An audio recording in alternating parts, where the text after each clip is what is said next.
సామెతల గ్రంథము 21వ అధ్యాయము 15వ వచనాన్ని చదువుకుందాం. సామెతల గ్రంథం 21వ అధ్యాయము 15వ వచనం చదువుకుందాం. న్యాయమైన క్రియలు చేయుట నీతిమంతునికి సంతోషకరము, పాపము చేయు వారికి అది భయంకరము. చాలండి. ప్రభునందు ప్రేమైన దేవుని బిడ్డలారా, దేవుని యొక్క వాక్యం ఈ సమయంలో మనతో ఏం మాట్లాడుతూ ఉంది అంటే, న్యాయమైనటువంటి క్రియలు చేయుట నీతిమంతునికి సంతోషకరము. ఈ భూమి మీద మనం చేసేటువంటి ప్రతి క్రియలు కూడా న్యాయమైనటువంటి క్రియలు అయి ఉండాలండి. ఏం క్రియలు చేయాలండి? మనం న్యాయమైనటువంటి క్రియలు అంటే మనం చేసేటువంటి క్రియల్లో న్యాయం అనేది ఖచ్చితంగా ఉండాలి అని దేవుని యొక్క వాక్యం మనతో సెలవిస్తూ ఉంది. అయితే మనం చేసేటువంటి క్రియలు న్యాయమైనవి అయినప్పుడు నీతిమంతునికి ఆ క్రియల ద్వారా ఎంతో సంతోషం కలిగిద్ది అని దేవుని వాక్యం సెలవిస్తుంది. అయితే పాపం చేయు వారికి అయితే అది భయంకరంగా ఉండిద్ది.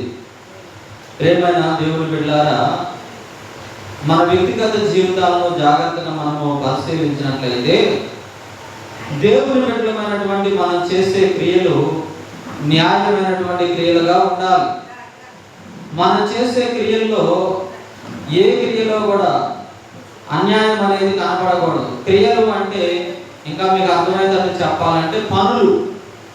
మనం చేసేటువంటి పనిలో న్యాయము ఉండాలి. మనం చేసేటువంటి క్రియల్లో న్యాయం అనేది ఉండాలి. న్యాయం లేకపోతే ప్రేమైన దేవుని బిడ్డలారా, దేవుడు దాన్ని ఇష్టపడడు. న్యాయమైన క్రియలు చేసినప్పుడు మాత్రమే అది నీతిమంతునికి ఎంతో సంతోషంగా ఉండిద్ది. పాపం చేయ వారికి అయితే అది భయంకరంగా ఉండిద్ది. కాబట్టి మనం చేసేటువంటి క్రియల విషయంలో జాగ్రత్తగా మనం ఆలోచించుకొని మన జీవితంలో మన అడుగులు వేస్తూ ముందుకు నడుస్తూ వెళ్ళాలి. ఎందుకంటే ప్రేమైన దేవుని బిడ్డలారా, మన దేవుడికి ఉన్నటువంటి మంచి పేరేంటి అంటే న్యాయాధిపతి. మన దేవుడి పేరేం పేరండి? న్యాయాధిపతి.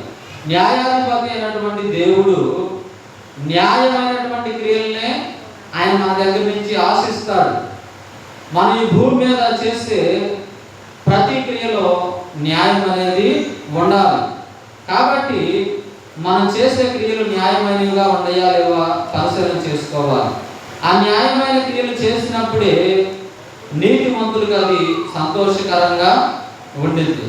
అందుకే ప్రసంగి భక్తుడు కూడా 8వ అధ్యాయం 11వ వచనంలో ఒక మాటను మాట్లాడుతున్నాడు. చూడండి, ప్రసంగి గ్రంథం 8వ అధ్యాయము 11వ వచనంలో, దుష్క్రియకు తగిన శిక్ష శీఘ్రంగా కలుగుపోవడం చూసి మనుషులు భయం విడిచి హృదయపూర్వకంగా దుష్క్రియలు చేయదు. ఈ వాక్యాన్ని మనం జాగ్రత్తగా పరిశీలించినట్లయితే అండి, దుష్క్రియలు అంటే చెడ్డ క్రియలు. ఎప్పుడైతే మనం చెడ్డ క్రియలు చేస్తూ ఉన్నప్పుడు మనం చేస్తున్న చెడ్డ క్రియలకి తగినటువంటి శిక్ష శీఘ్రముగా అంటే వెంటనే, శీఘ్రముగా అంటే త్వరగా, శీఘ్రముగా ఆ శిక్షకి దేవుని దగ్గర నుంచి కనుక శీఘ్రంగా శిక్ష కలుగుకోవడం చూసినప్పుడు అంటండి, మనుషులు భయం విడిచిపెట్టి, దేవుడు అంటే భయం విడిచిపెట్టేసి, దేవుడు అంటే భక్తి విడిచిపెట్టేసేసి హృదయపూర్వకంగా వాళ్ళు ఏం చేస్తారంట? దుష్క్రియలు చేస్తారని దేవుని యొక్క వాక్యం సెలవిస్తూ ఉంది. అంటే మనము చేసేటువంటి దుష్క్రియల్ని మనం విడిచిపెట్టాలి. మనం ఏం చేస్తామంటే సహజంగా దేవుడు నేను చేసే క్రియలను చూస్తున్నాడా, దేవుడు నన్ను చూస్తూ ఉన్నాడు అంటావా? నేను ఎక్కడో ఉండి చేస్తున్నాను కదా, దేవుడు నన్ను చూస్తున్నాడా అని చెప్పి ప్రేమైన దేవుని బిడ్డలారా అనేక సార్లు మనం అనుకుంటూ ఉంటాం. అంతేకాకుండా మన దుష్క్రియలకు శిక్ష శీఘ్రంగా రాలేదు అని చెప్పి, వెంటనే రాలేదని చెప్పి మనుషులు భయపడకుండా వాళ్ళు చేస్తున్న తప్పుల్ని ఇంకా ఎక్కువ తప్పులు చేస్తూ, వాళ్ళు చేస్తున్నటువంటి చెడ్డక్రియల్ని ఇంకా ఎక్కువ చెడ్డక్రియలు చేసి వాళ్ళు హృదయపూర్వకంగా దుష్క్రియలు చేస్తూ ఉంటారంట. అంటే ఇక్కడ మనం అర్థం చేసుకోవాల్సింది ఏంటంటే, దేవుడు ఎంతో దీర్ఘశాంతపరుడు. మనం ఎన్ని తప్పులు చేసినా, ఎన్ని చెడ్డక్రియలు చేసినా దేవుడు మనల్ని ఎందుకు ఓర్చుకుంటున్నాడు చెప్పనా? ఎందుకు ఓర్చుకుంటున్నాడు తెలుసా? ఇంకనైనా నువ్వు మారుతావని, ఇక నుంచి అయినా నువ్వు తెలుసుకుంటావని, ఇక నుంచి అయినా ఆయన బిడ్డగా బ్రతుకుతావని, ఇక నుంచి అయినా ఆయన కుమారుడుగా బ్రతుకుతావని, ఇక నుంచి అయినా ఆమె కుమార్తెగా బ్రతుకుతావని, దేవుణ్ణి సంతోషపెట్టే బిడ్డగా బ్రతుకుతావని, దేవుణ్ణి గణపరిచే బిడ్డగా బ్రతుకుతావని. అయితే నేను చేస్తున్నటువంటి చెడ్డక్రియలకి దేవుడు నన్ను శిక్షించట్లేదు కదని మనం అనుకోకూడదని. ఎందుకంటే దేవుడు మనల్ని ఆయన శిక్షించేటువంటి సమయము ఆయన ఎప్పుడు శిక్షిస్తారో కూడా మనకి తెలియదు. అయితే మనం వాక్యం ద్వారా సరిచేయబడుతూ ఉన్నప్పుడు, వాక్యం ద్వారా మనం దిద్దబడుతూ ఉన్నప్పుడు మనం చేయవలసిన పని ఏంటంటే, మనం సరి చేసుకోవాలి. మన దేవుని ఎదుట సరిగ్గా ఉన్నామా లేదా, మన క్రియలు దేవుని దగ్గర అనుకూలంగా ఉన్నాయా లేదా పరిశీలన చేసుకోవాలని దేవుని యొక్క వాక్యం సెలవిస్తూ ఉంది. చాలా మంది ప్రేమ దేవుని బిడ్డలారా, ఈ రోజుల్లో చూడండి, దేవుడు అప్పుడే రాకలేదులే, దేవుడు ఇంకా అప్పుడే రాకలేదులే అని చెప్పి చాలా మంది మీ చెడ్డక్రియలు మానుకోండి, మారు మనసు పొందుకోండి, బాప్తిస్మా తీసుకోండి అని చెప్తే చాలా మంది వారు ఆలస్యం చేస్తూ ఉన్నారు. దేవుడు అప్పుడే రాడులే అని చెప్పి అనుకుంటూ ఉన్నారు. కానీ ప్రేమైన దేవుని బిడ్డలారా, దేవునికి మనుషులు భయపడకుండా వాళ్ళ యొక్క హృదయపూర్వకంగా, అంటే వాళ్ళ ఇష్టపూర్వకంగా వాళ్ళు ఏం చేస్తున్నారు? దుష్ట క్రియలు చేస్తూ ఉన్నారు, చెడ్డ క్రియలు చేస్తూ ఉన్నారు. జాగ్రత్తగా మనం ఉండాలి ప్రేమైన దేవుని బిడ్డలారా. ఇంకొక విషయం ఏంటో తెలుసా? చాలా మంది బాప్తిస్మా తీసుకొని కూడా వాళ్ళ ఇష్టానుసారంగా చెడ్డ క్రియలు చేసేవారు ఉన్నారు.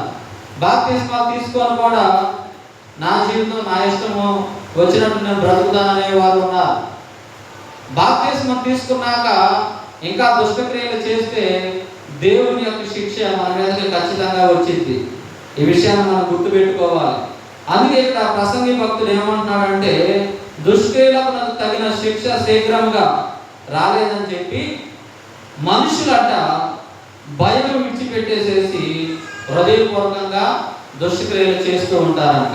అయితే ప్రేమైన దేవుని బిడ్డలారా, మనం దేవునికి విరుద్ధంగా మనం జీవించకూడదు. దేవునికి విరుద్ధంగా దుష్టక్రియలు చేసి మనం జీవిస్తూ ఉన్నట్లయితే దేవుడు మనల్ని ఎప్పుడు శిక్షిస్తాడో కూడా తెలియదు. చూడండి, యెషయా గ్రంథం 1:16 కూడా భక్తుడైనటువంటి యెషయా గారు ఇక్కడ ఈ రీతిగా మరి దేవుని ఆత్మ చేత నింపబడి రాస్తూ ఉన్నాడు. యెషయా గ్రంథం 1:16 మిమ్మును కడుక్కొనుడి, శుద్ధి చేసుకొనుడి, మీ దుష్క్రియలు నాకు కనపడకుండా వాటిని తొలగింపుడి. మనం ఏం చేసుకోవాలంటే, మనం బలారాధన తీసుకునేటప్పుడు, దేవుని యొక్క ఆరాధన క్రమంలో పాల్గొనేటప్పుడు మనం కడుగుకోవాలి, మనం శుద్ధి చేసుకోవాలి. మన దుష్క్రియలు దేవునికి కనపడకుండా వాటిని మనం తొలగించుకోవాలి. అంటే మనం ఏం చేయాలి? దేవుని ఎదుట మనం తెలిసి తెలియని చేసినటువంటి దోషాలని, దేవుని ఎదుట తెలిసి తెలియని చేసినటువంటి పాపాలను మనం దేవుని ఎదుట ఒప్పుకొని మనం ఏం చేయాలండి? దేవుని దగ్గర నమ్మకస్తులుగా బ్రతకాలి. బలారాధన తీసుకునేటప్పుడు మీరు ఇంటి దగ్గర మీ పిల్లల మీద పోటాడొచ్చి బలారాధన తీసుకోకూడదు. బలారాధన తీసుకునేటప్పుడు ఒకవేళ పోటాడినా వాళ్ళతో మీరు సమాధాన పడి వచ్చి తొందరపడి మాట్లాడేదయా క్షమించని చెప్పి వాళ్ళు మీరు క్షమాపణ అడుక్కొని వచ్చి బలారాధన తీసుకోవాలి. బలారాధన తీసుకునేటప్పుడు ఒకవేళ ఇంటి దగ్గర నీ భర్త మీద పోట్లాడొచ్చి ఇక్కడ బలారాధన తీసుకోకూడదు. నీ భర్త మీద పోట్లాడుంటే ఇంటి దగ్గరే, అయ్యా నేను తప్పకుండా తొందరపడ్డాను, తొందరపడి మాట్లాడేదయ్యా, నన్ను క్షమించని చెప్పి క్షమాపణ వేడుకొని వచ్చి బలారాధన తీసుకోవాలి. చాలామందికి ఈ విషయాలు తెలియదు.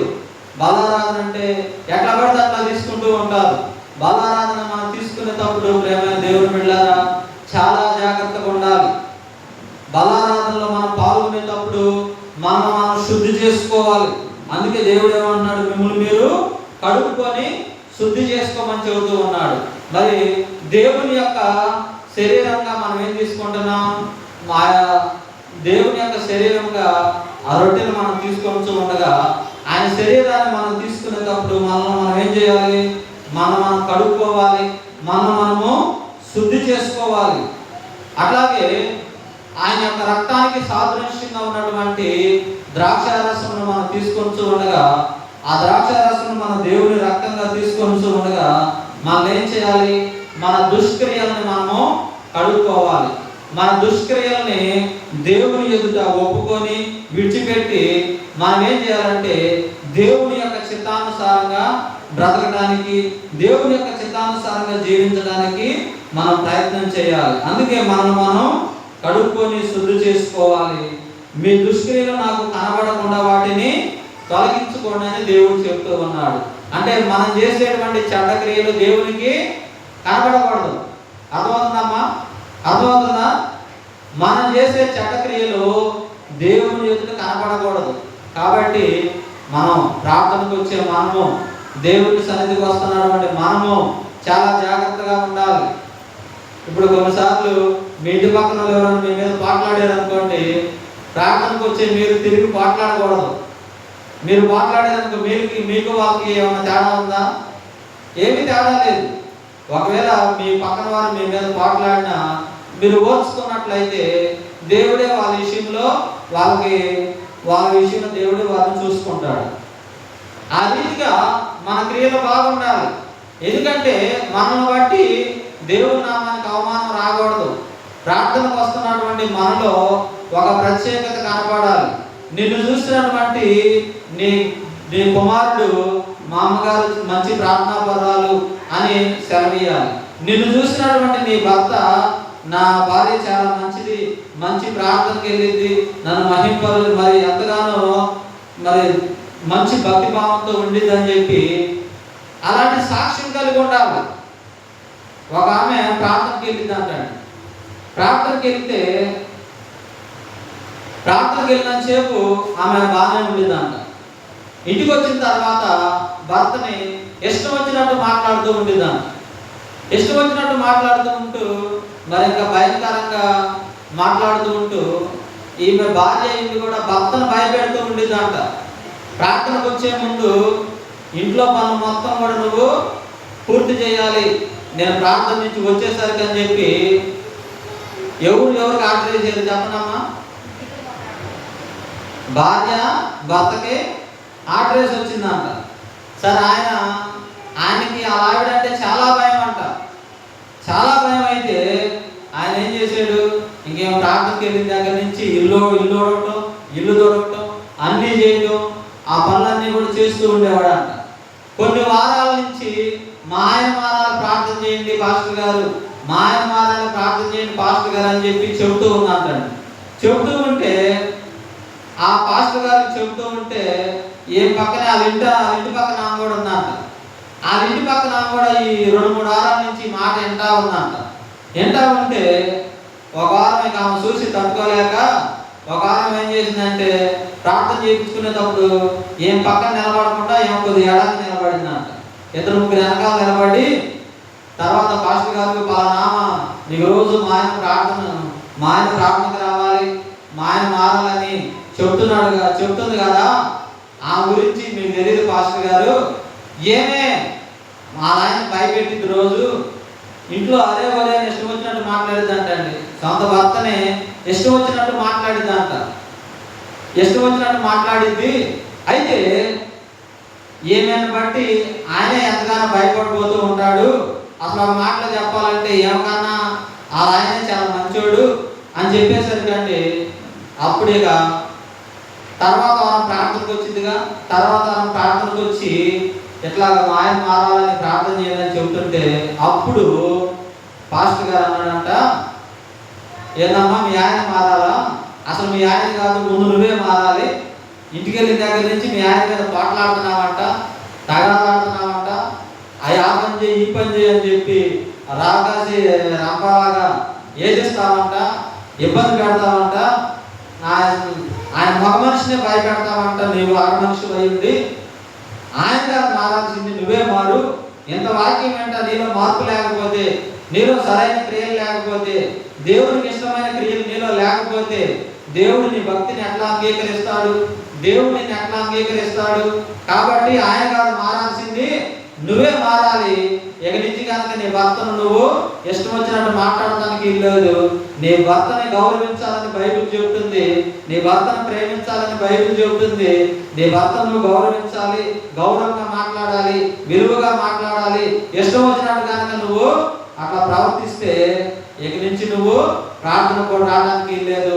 నువ్వు గౌరవంగా ఉండి ప్రార్థనకు వస్తావారా, లేకపోతే ప్రార్థన కూడా మానుకో అని చెప్పి పాస్టర్ గారు మరి వాక్యపూర్వకంగా గద్దించి చెప్పినప్పుడు ఆ రోజు అప్పుడు తన చెడ్డ క్రియల్ని మానుకుందంట.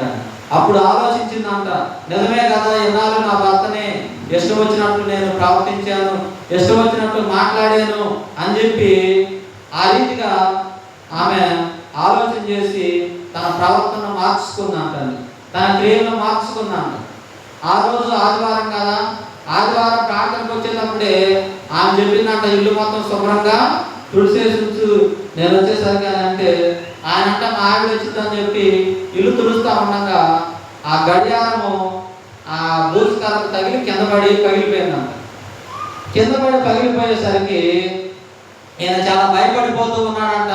మా ఆవిడ వస్తే ఏమనిందో, నన్ను అవసరమైతే కొట్టేటట్టు కూడా అంత ఇదిగా ఉండిందంటేమో, నన్ను అందిద్దేమో కొట్టిద్దేమో నేను భయపడుతున్నానంట. భర్త భయపడుతూ ఉంటేనండి సరేనని చెప్పి నేను గదగా దొరికిపోతున్నారంట. ఇంకా పాస్టర్ గారు అప్పటికి బాగా గట్టిగా ఆమెకి చెప్పాడంట, నువ్వు జాగ్రత్తగా ఉండాలి, నీ క్రియలు మార్చుకోవాలి, నీ క్రియలు దేవుడి ఎదుట సరైన క్రియలుగా లేవని చెప్పినప్పుడు మౌనంగా ఇంటికి వచ్చిందంట. ఇంటికి వచ్చేసరికి భర్త భయపడిపోతూ ఉన్నాడంట. భయపడిపోతూ ఉంటే అప్పుడు మరి చిన్నగా భర్త ఇక మంచినీళ్ళు తీసుకొచ్చి ఇచ్చాడంట. మళ్ళా భయపడిపోతూ ఉంటే, ఏమండి ఇక నుంచి నేనేమన్నాండి, నేను ఎన్నాళ్ళు నా ఇష్టం వచ్చినట్టు మాట్లాడాను, ఇష్టం వచ్చినట్టు నేను ఇబ్బంది పెట్టాను, నన్ను క్షమించండి అని చెప్పి క్షమాపణ వేడుకుందంట. కాలు పట్టుకొని క్షమాపణ వేడుకుందంట. ఎన్నాళ్ళు నేను జీవించినటువంటి నా క్రియలు మంచి క్రియలు కాదు, మరి ఈరోజు దేవుడు నన్ను గద్దించాడు, నన్ను దర్శించాడు, కాబట్టి ఇక నుంచి నేను ఏమన్నాండి అని చెప్పి ఆ రోజు నుంచి భర్తను ఇష్టం వచ్చినట్టు మాట్లాడటం మానుకుందంటాడు. ఆ రోజు నుంచి భర్తను బాధ పెట్టడం మానుకుందంట. తన క్రియలు పూర్తిగా చెడ్డ క్రియలు అన్నింటిని మానేసి మంచి క్రియలతో బ్రతుకుతూ ఉందంట. ఆ రోజు నుంచి మరి భర్తకి ఏ పనులు చెప్పకుండా ఇంట్లో పనులన్నీ ఏమైనా చేస్తూ మంచి ప్రవర్తన కలిగి ఆ రీతిగా జీవిస్తూ ఉందంటాడు. అప్పుడు ఆయన నా భార్య మారింది, ఎన్నాళ్ళు నా భార్య మారలేదు, ఎన్నాళ్ళు ప్రార్థనకైతే వెళ్ళింది కానీ మా ఆవిడ ఈరోజే మారిందని చెప్పి ఆయన ఇక ఆమె ప్రవర్తనని ఈ వారం రోజులు కనిపెట్టి ఆమె మంచి ప్రవర్తనతో ఉండటం వల్ల రేపు వచ్చే ఆదివారం నేను కూడా ఎంత ప్రార్థనకు వస్తాను అమ్మాయి అని చెప్పి ఆయన కూడా కలిసి ప్రార్థనకు వచ్చాడంట. దేవుని స్తోత్రం. ఇక్కడ ఎవరి క్రియలు మార్చుకోవడం ద్వారా భర్త ప్రార్థనకు వచ్చాడు?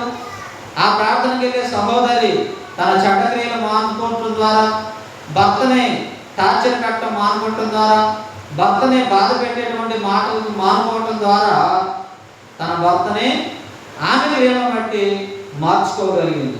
అట్లానే మీరు కూడా ప్రేమ దేవుని బిడ్డలారా, మీ క్రియలు బాగుండాలి. ప్రార్థనకు వస్తున్నటువంటి మీ క్రియలు మంచి క్రియలు అయి ఉండాలి. దేవుణ్ణి సంతోషపెట్టేటువంటి క్రియలు అయి ఉండాలి. అప్పుడు దేవుడు నిన్ను బట్టి ఎంతగానో ఆనందిస్తాడు. చూడండి యెషయా గ్రంథం 29వ అధ్యాయం 15వ వచనం చూడండి. యెషయా గ్రంథము 29:15. తమ ఆలోచనలు యెహోవాకు కనబడకుండా లోపల వాటిని మరుగు చేయ చూచు వారికి శ్రమ. 29వ అధ్యాయం 15వ వచనం యెషయా గ్రంథం. తమ ఆలోచనలు యెహోవాకు కనబడకుండా లోపల వాటిని మరుగు చేయ చూసు వారికి శ్రమ. మమ్మల్ని ఎవరు చూచేదరు, మా పని ఎవరికి తెలియనని అనుకొని చీకటిలో తమ క్రియలు జరిపించు వారికి శ్రమ. చూడండి ప్రేమైన దేవుని బిడ్డలు, చాలా మంది అనుకుంటారంట మా ఆలోచనలు, మేము చేసే ఆలోచన దేవుడికి కనపడియా, మేము చేసే ఆలోచన దేవుడు చూస్తున్నాడా, లోపల కదా నేను ఆలోచన చేస్తుంది.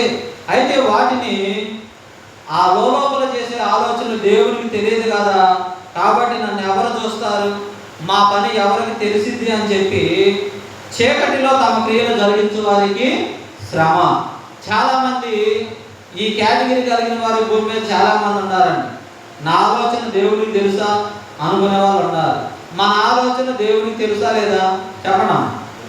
మన ఆలోచన దేవుడికి తెలుసు. ఎందుకంటే మన దేవుడి పేరే ఆలోచనకర్త. ఆయన మనకి ఆలోచనలు ఇచ్చేటువంటి దేవుడు.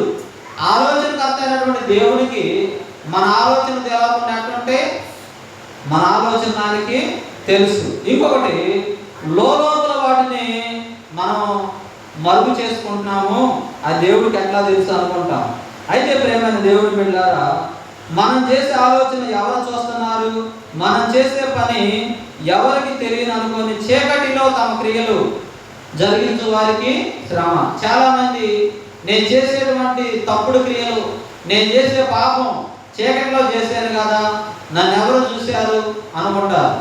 మనుషులు చూడలేరు, కానీ మనం చేసే ప్రతి క్రియ దేవుడు చూస్తాడా? చూడండి, మనం చేసే క్రియ మంచి క్రియ అయినా దేవుడు చూస్తూనే ఉంటాడు. మనం చేసే క్రియలు చెడ్డ క్రియలైనా ఆ క్రియలు దేవుడు చూస్తూనే ఉంటాడు. కాబట్టి ప్రేమైన దేవుడు బిడ్డలారా, ప్రార్థనకు వస్తున్నటువంటి మీ జీవితంలో మీ క్రియలు ఎలా ఉన్నాయి? మంచి క్రియలుగా ఉన్నాయా, చెడ్డ క్రియలుగా ఉన్నాయా? మీరు పరిశీలన చేసుకోవాలి. చూడండి, యెషయా గ్రంథము 59వ అధ్యాయం 12వ వచనంలో చూసినట్లయితే ఇంకా మన క్రియల విషయంలో దేవుడు మనల్ని మాట్లాడుతూ ఉన్నాడు. యెషయా గ్రంథం 59:12లో, మేము చేసిన తిరుగుబాటు క్రియలు నీ ఎదుట విస్తరించి ఉన్నవి, మా పాపములు మా మీద సాక్ష్యము పలుకుతున్నవి, మా తిరుగుబాటు క్రియలు మాకు కనబడుతున్నవి, మా దోష క్రియలు మాకు తెలిసే ఉన్నవి. మనం చేసినటువంటి తిరుగుబాటు క్రియలు మన ఎదుట దేవుని ఎదుట విస్తరించిపోయాయండి. మనం చేసినటువంటి తిరుగుబాటు క్రియలు అంటే దేవుని మాట వినకపోవటమే తిరుగుబాటు చేయడం, దేవుడు చెప్పింది చేయకపోవటమే తిరుగుబాటు చేయటం. అలాంటి తిరుగుబాటు క్రియలు దేవుని ఎదుట విస్తరించి ఉన్నాయి. మా పాపములు మా మీద సాక్ష్యములు పలుకుతూ ఉన్నాయి. కాబట్టి ప్రేమైన దేవుని బిడ్డలారా, మనం చేసే తిరుగుబాటు క్రియలన్నింటినీ కూడా మనము ఆయన 12ంటికి వస్తాడు ఆటో అయిపోయింది. కాబట్టి ప్రేమైన దేవుని బిడ్డలారా, మనం ఏం చేయాలంటే మన తిరుగుబాటు క్రియలన్నీ విడిచిపెట్టి మనం ఏం చేయాలంటే చెడ్డ క్రియలను విడిచిపెట్టాలి, మంచి క్రియల్ని మనం చేసి దేవుని బిడ్డలుగా బ్రతుకుదాం. కాబట్టి బలారాధన తీసుకునేటప్పుడు మనం ఏం చేయాలి? బలారాధన తీసుకునే ప్రతి ఒక్కరం కూడా మనం మన క్రియల్ని మనం పరిశీలన చేసుకోవాలి. చెడ్డ క్రియలు చేస్తూ ఉన్నామా, లేకపోతే మనము చెడ్డ క్రియలు విడిచిపెట్టి మంచి క్రియలు చేసి దేవుడిని సంతోషపెట్టే వారిగా ఉన్నామా అని చెప్పి ఈ వాక్యం ద్వారా మనం పరిశీలన చేసుకుందాం. కొద్ది మాటలు దేవుడు దీవించును గాక. కళ్ళు మూసుకొని ప్రార్థనలో ఏకీభవిద్దాం. పరిశుద్ధుడా, ప్రేమ కలిగిన తండ్రి, నీకు వందనాలు ప్రభా. మా దోష క్రియల్ని మేము కడుక్కోవడానికి సహాయం చేయండి. మా చెడ్డ క్రియల్ని మేము విడిచిపెట్టడానికి సహాయం చేయండి. నీ అందు భయభక్తులు కలిగిన జీవితం మేము జీవించడానికి సహాయం చేయమని, నీ వాక్యానుసారంగా బ్రతికే ధన్యతను కొరకు అందరూ దయ చేయమని యేసుక్రీస్తు ప్రభు నామములో అడిగి వేడుకొని పొందుకొని నామ తండ్రి, ఆమేన్. అందరూ ప్రభువుకి వందనాలు.